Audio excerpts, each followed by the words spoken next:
The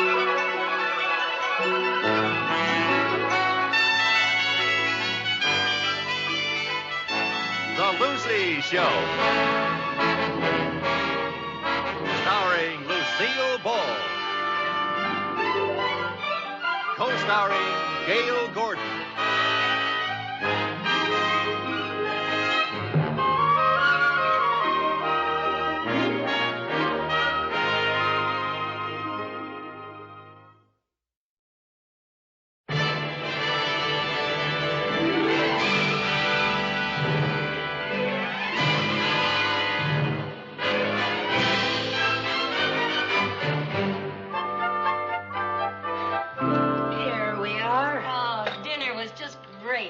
Thanks for inviting me. Oh, it's a pleasure, Doris.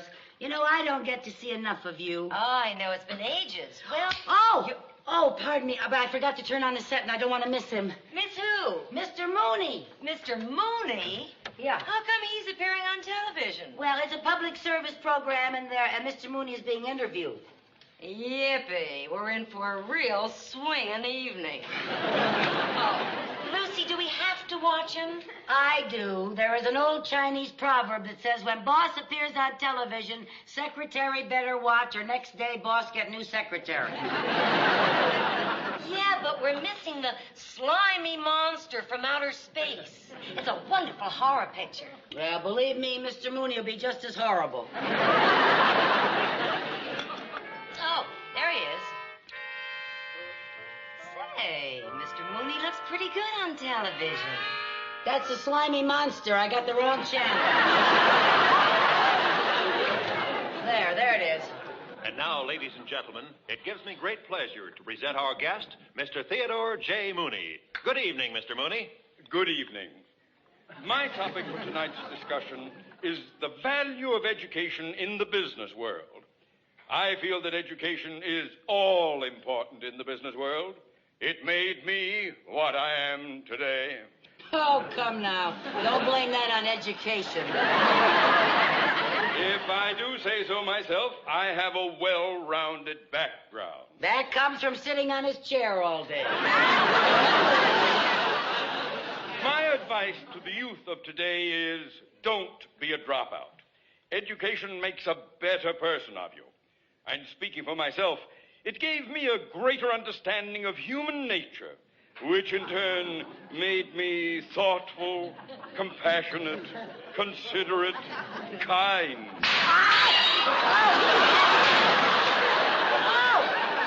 Good heavens, even the set couldn't take that balloon. Here, I wonder if I can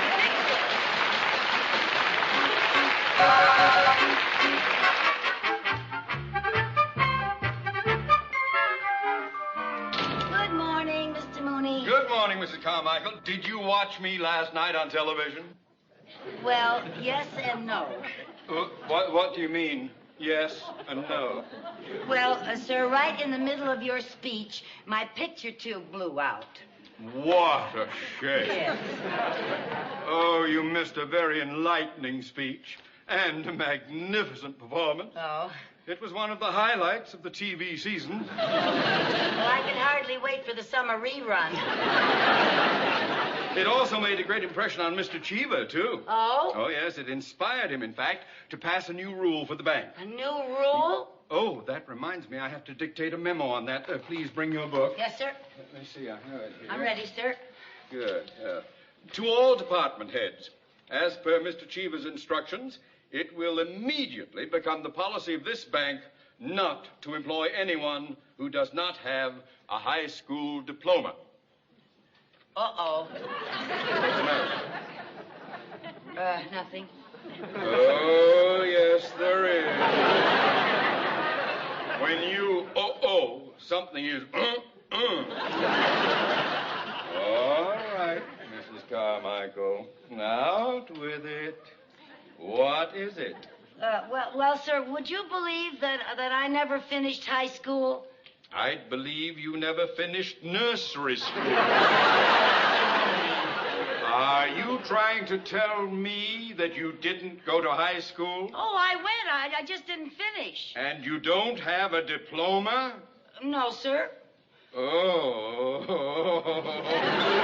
what a shame. Oh, Mr. Mooney, you're not going to fire me, are you? Why, certainly not. Oh, good.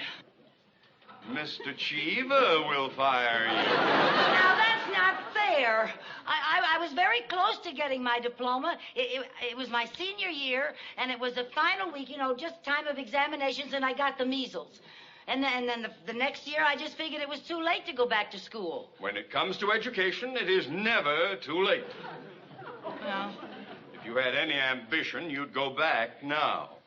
now? Oh, I'd feel ridiculous going back to high school now. You'd feel even more ridiculous being unemployed now. Oh, now, Mr. Mooney. You heard me. I can't go back to school at my age. Oh, yes, you better. No diploma, no job. Oh, Mr. Mooney. No.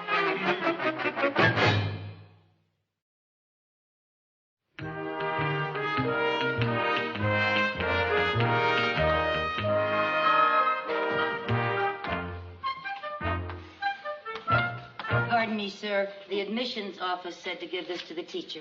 That's Mr. Willick over there. Oh. Oh, Mr. Willick? Yes.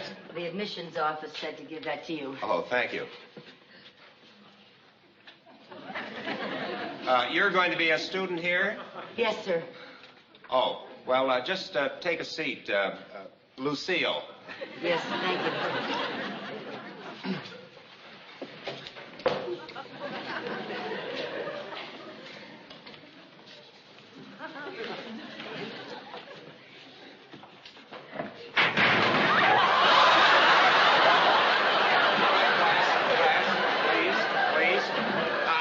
I'm sorry, Lucille. I should have told you that seat is broken. Yes, sir. I found it out for myself.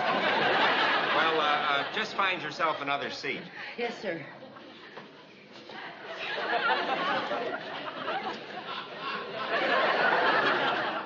All right, class. You'll all open your books now to the chapter on equations. It's all finished, sir. Oh, thank you, John. I'm sorry, but this is my seat. Oh, forgive me. I had no idea. I just took the first one that I... Oh, I'm sorry. Let me do it for you. Well, thank you. Thank you. Thank you very much. Sorry. My name is Johnny Harris. Oh, hello.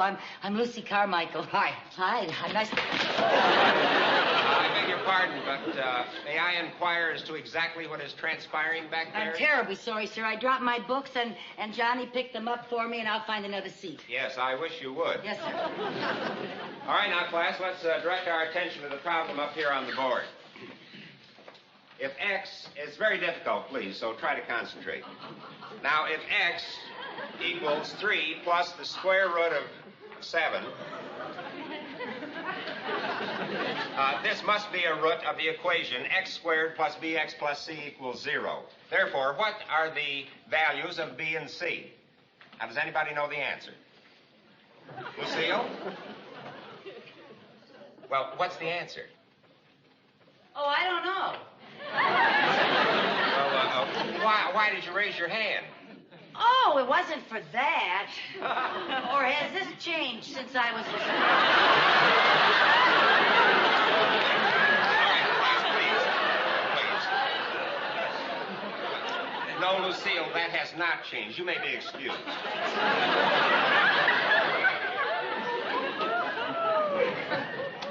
Now...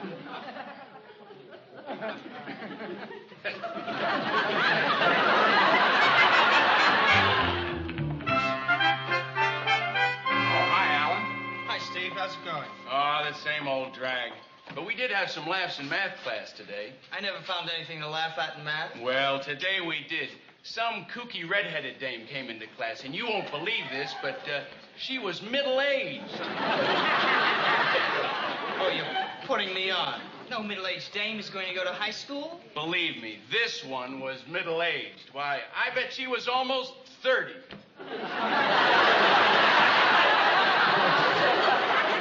Pardon me.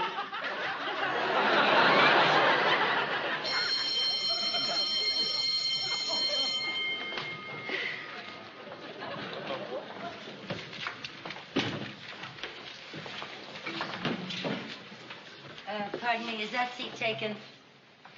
No. Thank you.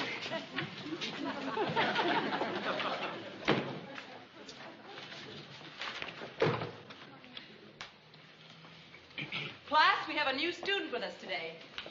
Will Lucille Carmichael please stand up?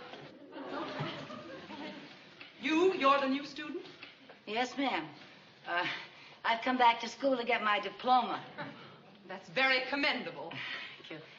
Class, we're going to study anatomy today. Well, Lucille, did you ever take biology? Biology? Yes, ma'am. Do you remember skeletal construction? You mean knowing how he's put together? Yes. Oh, yes, I think I remember that. Well, good. Why don't you come up and show us what you remember about the assembly of human bones? It's been quite a few years since I put any of them together, but I think I can remember. I always used to use little memory hints, like 30 days has September, April, June, and November, and all the rest of 31. You know that one. That always helped me. And then another one I remember was Columbus sailed the ocean blue in 1492. Those things always helped me a lot. Just show us what you remember about bones. Yes, ma'am. Let's see. Is it all right if I start down here? Any place you like. Well, that's a toe bone. And the toe bone's connected to the foot bone. And the foot bone's connected to the heel bone. And the heel bone's connected to the ankle bone. And the ankle bone's connected to the shin bone. The shin bone's connected to the knee bone. The knee bone's connected to the thigh bone. The thigh bone's connected to the hip bone. The hip bone's connected to the neck bone. The neck bone's connected to the neck bone. The neck bone's connected to the chin bone. The chin bone's connected to the nose bone. The nose bone's connected to the head bone. That's the way it goes. Hip bone, hip bone, that's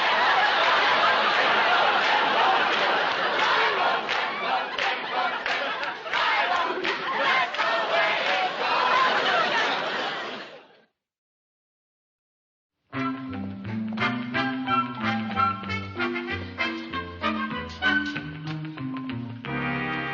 Hi, Patty. Oh, hi, Lucy. Hi, Amy. Oh, hi. Well, do you still like school? Oh, I've had 2 wonderful weeks. Boy, you sure lug around a lot of books. What subjects are you taking? Oh, biology, Spanish, history, English, and math. Oh, those subjects are a drag. Why don't you take some easier ones like most of the kids do? What are they taking? Oh, driver's training, ceramics, basket weaving, and volleyball. Well, it sounds like fun, but I have to take what I need to get my diploma. What happens if you don't get your diploma? Your mama gonna spank you? Don't get fresh, Steve. That's all right, Patty. Steve, I guess you're just too young to realize the importance of education. Oh, education. Big deal. I don't think that's any way for you to talk. You should be glad of the chance to go to school. You know, she sounds just like my mother. No. I think she's a spy for the PTA. Look, I'm just trying to give you kids some good advice, that's all. I think you should study hard and get as much education as you can. What are you, some kind of nut or something? Steve, all I'm Boy, saying... I'm staying away from you. You may be contagious.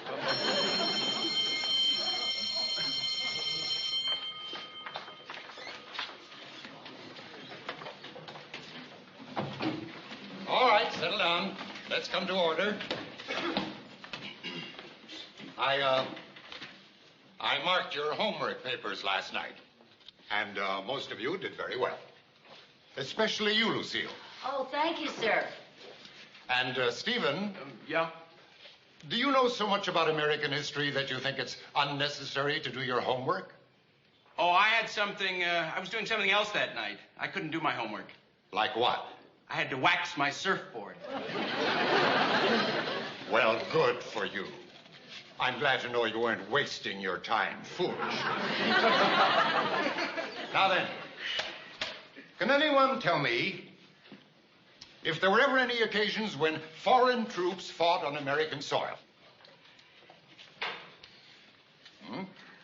Yes, Lucille? Yes, sir. During the Revolution and the War of 1812, British soldiers fought here. Correct. Oh, and also the Hessians. That's right. And who were the Hessians? Lucille? They were German mercenary soldiers hired by the British to fight against the colonists in the Revolution. Right again. Lucille, I must compliment you. You certainly know a lot about early American history. She should. She lived through most of it.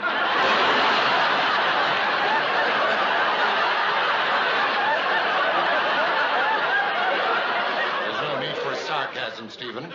Perhaps if you followed Lucille's example and studied, you'd be much better off. Hey,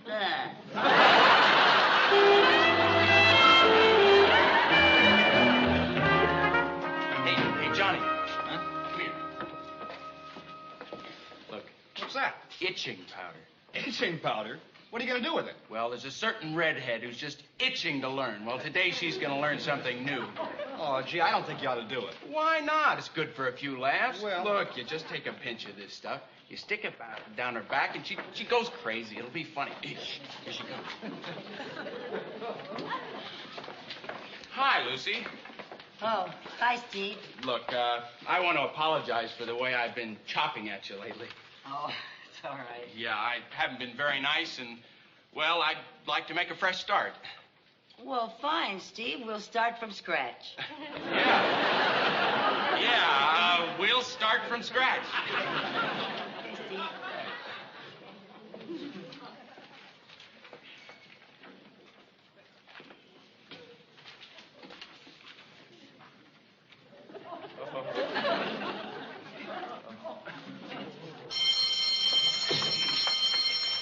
All right, come to order, please. Now we'll continue with yesterday's discussion of Hamlet. Does anyone know the opening lines of Hamlet's soliloquy? Yes, Lucille. I memorized the entire soliloquy. All right, now quiet down. That's wonderful, Lucille. Now, will you recite it for us, please? Yes, ma'am.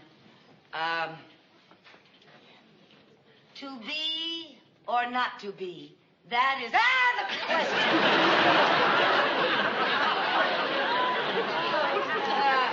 Whether 'tis nobler in the mind to suffer the slings and arrows of outrageous fortune, or to take arms against a sea of troubles, and by opposing end them, to die, to sleep no more, and by a sleep to say we scratch.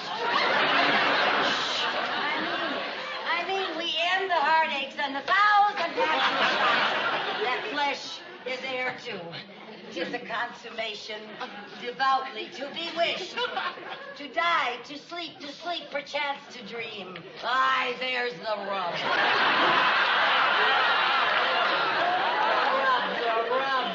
The rub. As Shakespeare said, all the world's a stage, and I'm going to make my exit now.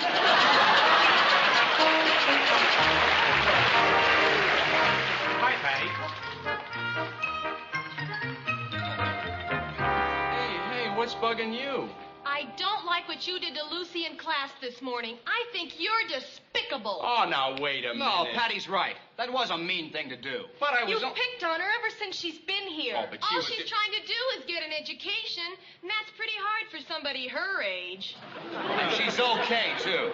She found out it was you who put the itching powder down her back, but she didn't think on you. Okay, enough already. As far as I'm concerned, you are a creep. Yeah, come on, kids. Let's get away from him. He may be contagious. But now, wait a minute, gang. Johnny.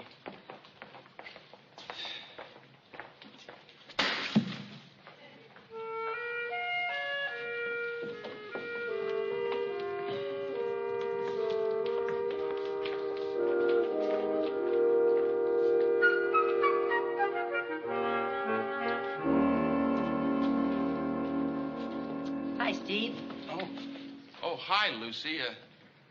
Aren't you mad at me? Well, it wasn't a very nice thing to do to me, but I realized it was just a teenage prank. You know, Steve, you may find it hard to believe, but I was once a teenager myself. Hey, you are really okay. Thank you. And you're pretty smart, too. Me, smart? Oh, are you kidding? My boss, Mr. Mooney, says that I majored in stupidity. Well, I think you're smart. Thank you. You know all the answers, and I sure don't. Well, you could know the answers, too, if you just study. And you know something, Steve? You better start studying. The final exams are only 2 weeks away. I goofed away the whole term. It's too late to start studying now. Never too late to get an education. Now, look, I'll tell you what. I'll help you, if you like. I'll study with you. We'll study together. Well, gee, that'd be great. And if I pass, I'll make it up to you. I'll take you to the senior prom.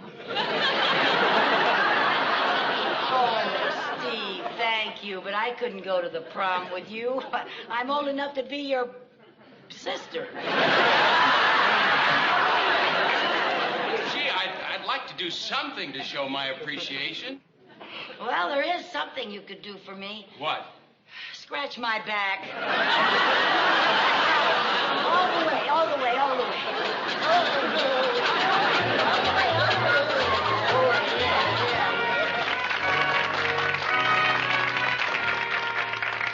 And now, ladies and gentlemen, we come to the climax of our graduation exercises. It is a custom of the school to accord the honor of valedictorian to the student who has received the highest grades in the final examinations. It is my pleasure to present to you the valedictorian of our graduating class, Stephen Joseph.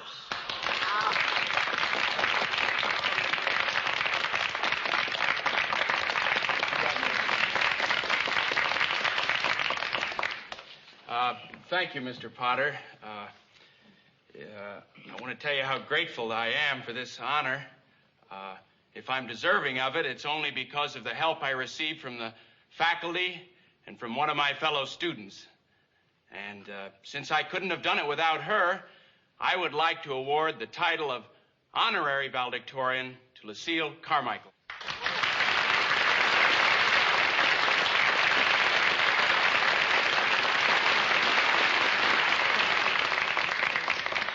Well, thank you, Steve. If I helped you, I'm very glad. I needed plenty of help, too. It's been very difficult for me to graduate. I must admit that several times I wanted to quit, but I didn't because I didn't want to become the oldest dropout in high school history. You know, going back to school has meant an awful lot to me. Not only did I learn the value of an education, but I also learned a lot about the younger generation. You know, people of my generation tend to scoff at the teenagers because of their silly fads, you know, like surfing, long-haired boys, straight-haired girls, the kooky clothes they wear. Well, now, of course, my generation was perfect. We had sensible fads like swallowing live goldfish and seeing how many kids could be crowded into one telephone booth. And we also sneer at the modern generation's questionable taste in music. They go for that horrible rock and roll and don't have the beautiful romantic ballads we had, like Hut Sut Rawson on a Rill-a-Raw. Remember that? Marysy Doubts and Dozy Doubts. And 3 little fishes in an itty-bitty pool. You know, recently I ran across a statement which said, I am very worried about the younger generation. The youth of today is ill-mannered, ill-bred, and shows little respect for their elders. I fear to trust them with the future. Now, this statement was made by Socrates more than 2,000 years ago. Well, I agree with Socrates. I, too, am worried about trusting the future to the younger generation. I'm worried they will do a far better job than we did.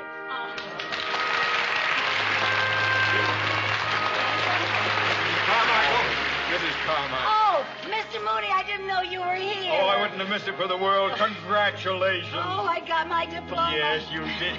Don't let that diploma go to your head. You'll be at the bank on time tomorrow. Oh, I got my job back. Yes, oh, you did. Thank you, Mr.